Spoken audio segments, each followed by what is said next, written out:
I'm here to talk about success. The first rule of success is to have a vision. You see, if you don't have a vision of where you go, and if you don't have a goal where you go, you drift around and you never end up anywhere. I mean, as you know, I was born in 1947 in Austria after the Second World War. So I was very fortunate that I stumbled onto my vision. And I didn't really like Austria when I grew up. I couldn't wait to get out of there. I couldn't see myself becoming a farmer or a worker in a factory or anything like that.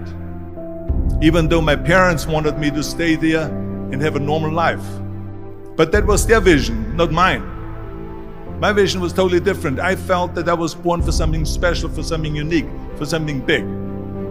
Then one day I went to school. I remember I was 11 years old, and they showed a documentary about America. And there they showed in this documentary the huge skyscrapers, the high-rises, the huge bridges, the 6-lane freeways, and all of this stuff. And I said to myself, that's where I want to be.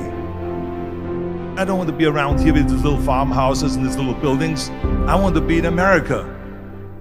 One day after school, I walked by a store in Graz. So I went inside and I looked around, and then I saw a magazine. I saw a bodybuilding magazine that had Reg Park on the cover. Reg Park was then a 3-time Mr. Universe. And I saw him on the big screen as Hercules. I read that and I said to myself, wow, this is the blueprint for my life. This is exactly what I want to do. I want to become a bodybuilding champion just like Reg Park. I want to get into movies just like Reg Park. And I want to make millions of dollars and be rich and famous just like Reg Park. Do you know how great it felt that I knew where I was going? Imagine the majority of people don't know where they're going. I knew where I was going, that I'm going to become this bodybuilding champion just like him. So it was just a question of how do you do it? I was so relieved, because when you have a goal, when you have a vision, everything becomes easy. So people always ask me, when they saw me in the gym in the pumping iron days, they say, why is it that you're working out so hard? 5 hours a day, 6 hours a day, and you have always a smile on your face. And I told people all the time, I said, because to me, I'm shooting for a goal. In front of me is the Mr. Universe title. So every rep that I do gets me closer to accomplishing that goal, to make this goal, this vision turn into reality. Every single set that I do, every repetition, every weight that I lift will get me a step closer to turn this goal into reality. So I couldn't wait to do another 500-pound squat. I couldn't wait to do another 500-pound bench press. I couldn't wait to do another 2,000 reps of sit-ups. I couldn't wait for the next exercise. At the age of 20, I went to London and I won the Mr. Universe contest as the youngest Mr. Universe ever. And it was because I had a goal. So let me tell you something, visualizing your goal and going after it makes it fun. You got to have a purpose no matter what you do in life. You got to have a purpose. 74% hate their job in America. Now, this is not much different when you come to Europe. The majority of people don't like what they're doing, because they're really not doing it because they didn't have a goal and they followed this goal. They just aimlessly drift around, and then all of a sudden there's a job opening, so they get that job because you have to work. But then when you work, it's a chore. It's work. It's not fun.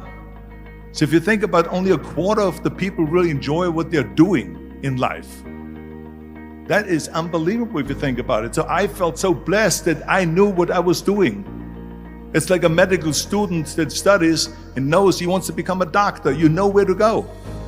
And the same thing is also in politics. I remember that in politics, I had a very clear vision that I will be the leader of California. That's as far as I could go because I was not born in America, so I could not run for president. So being the governor of the fifth largest state, the largest state, the fifth largest economy in the world, was for me really the ultimate title, the ultimate accomplishment in politics. So even though people came up to me and says, why don't you go and run for something smaller, you're never gonna make it. I ran for governor, and then 2 months later I became governor of the state of California. Again, because I had a very clear vision what I'm gonna do with California. So that's rule number one, have a vision. Rule number two is, don't listen to the naysayers. Don't listen to the naysayers.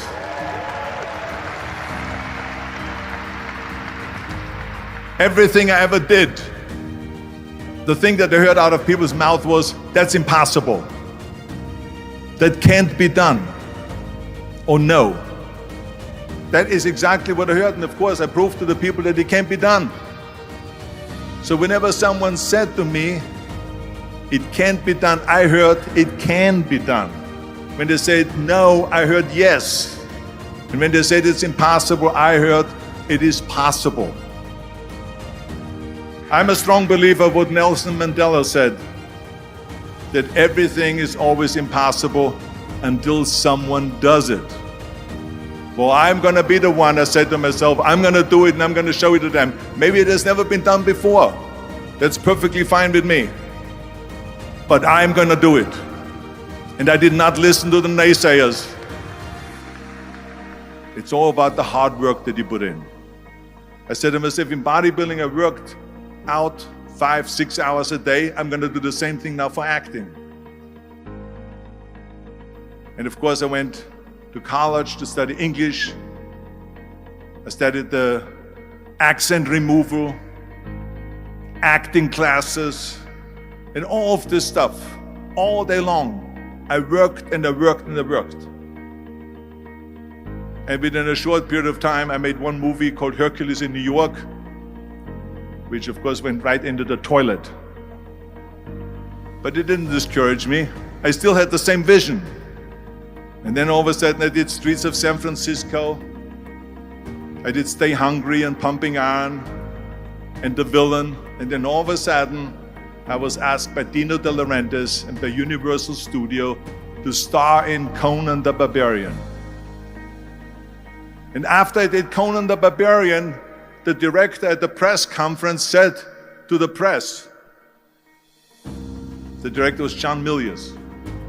He said to the press, if we wouldn't have had Arnold, we would have had to build one. So think about that. The very body that they said can never be sold because the time is wrong.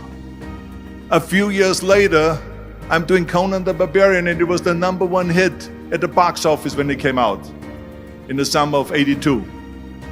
Think about that. And the director says, if we wouldn't have had his body, we would have had to build one.